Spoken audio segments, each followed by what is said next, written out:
Hey everybody, it's Friday and we've made it through another week. I'm sorry I haven't been posting any updated videos. I've actually shot a few videos on my commuter ride home and I've decided not to post them for whatever reason. I've tried to present sort of level-headed, calm information, and on one hand, this week's gone pretty good, but I've been a little frustrated by the ongoing sort of politicization of so many things, and I'll just keep it short and say I think that's a bit of a wasted opportunity with respect to bandwidth and communication during this time of this crisis, that hopefully we could get more information out to help people with sort of reason, balance, science, etc., to better reduce the risk to themselves and to others, and how to cope and make it through. There'll be plenty of time for blame, finger pointing, politicization, etc. So while not wanting to shut all that down, I just think it's become over the top, especially when it comes, buried in a form of being couched as some unbiased, helpful topic, but it's really not. But moving on, how's everybody's week been? I think there's been some good news over in China and areas of the crisis slowing down, or no new infection rates, against a backdrop of other areas like Italy that continue to worsen, or Spain. I recently posted about Mexico and Brazil, and they're really going a whole different approach, probably because their economies are so weak that they've decided just to carry on business as usual, no shutdown, no extraordinary efforts. I do think maybe the mayor of Mexico City has imposed a lockdown. I'm not sure. I don't have time. I'm working and trying to support our remote crew, so I have so much activity going on with that, calling clients, taking care of following data related to my business activities, just both day and late night. I'm not up hitting refresh on the websites regarding much else right now, so that's one of the reasons why I'm trying to do some of these videos, is just to have some outbound communication to people, let you know we're all doing well. Stacy and the family are fine. Shawnee's in his glory, playing Xbox, having all his friends, Owen and others, where they're having a good time. I'm sure he wishes he could get out. Here in Pennsylvania, we are on an actual shutdown, curfew, not supposed to be really outside doing anything except to just make those necessary trips to grocery stores, etc. Curfew at 8 o'clock. Our business, while we are exempted from the shutdown, we're complying with it. Our business is open virtually, and we have people here, myself and a few others, two others today, to keep an eye on networks, security, get the mail, etc. So we're down in the lobby. It's a beautiful building. We just moved into this building over the summer, but trying to share things that are keeping us going at home.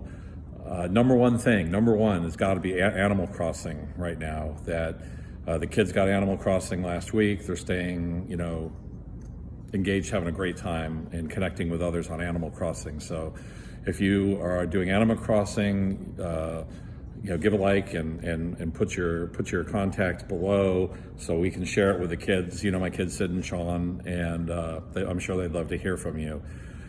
For me, it's been Homeland. I've been enjoying watching Homeland last season, this season. I took a time out a little bit from it when it got more on the Crazy Carrie timeline, but boy, you have Mandy Patinkin and Claire Danes are just fantastic professionals in their craft. And this season is shaping up to be a great one. So I've enjoyed Homeland.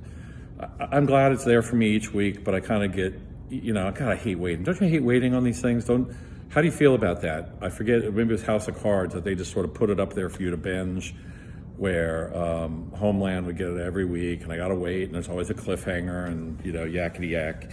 So I'm enjoying Homeland in that.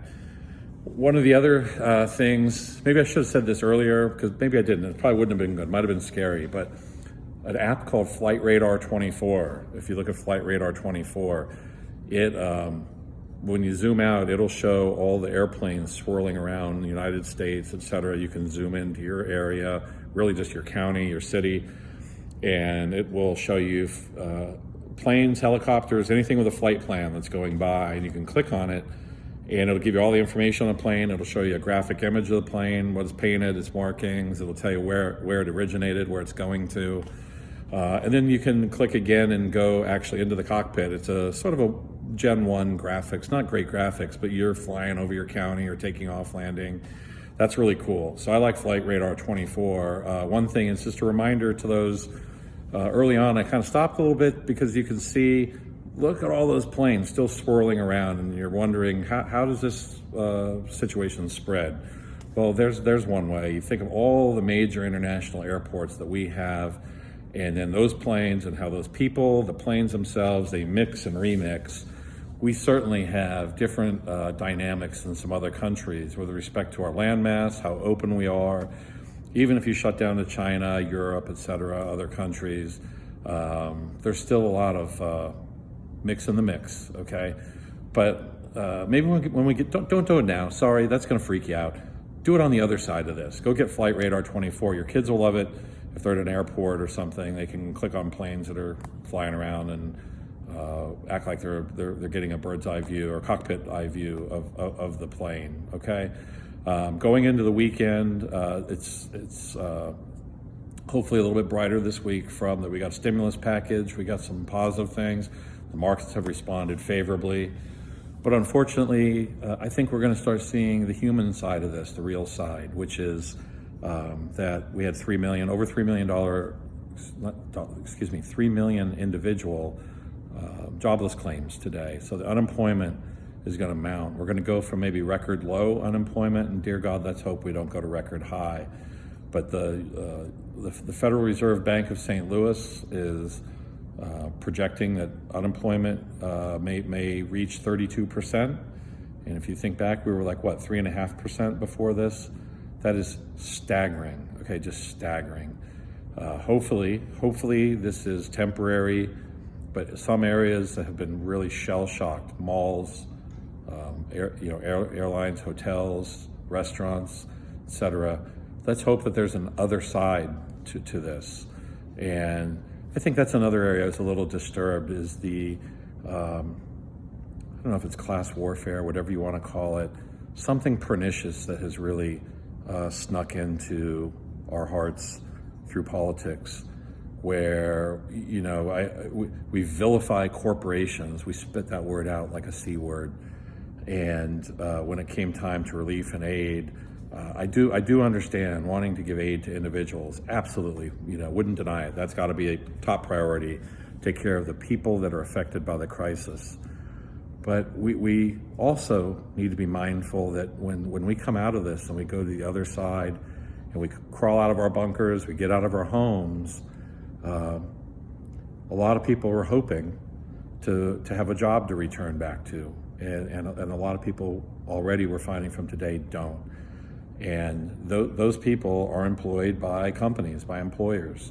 And we should be giving aid to individuals and to businesses that employ people, both large and small. There's this bias of big corporations, the evil big corporation. Well, I don't know, pick a big company you don't like, maybe Verizon. Think of all the call centers they have. Think of all the people that are employed by them, that whether they clean the building, they take care, they serve lunch at the building, they work on those call lines. I know a number of you get upset about these big companies that don't pay taxes. They avoid taxes is another one. I can assure you as a CPA that every company, every public company files a tax return and is complying with the laws, okay?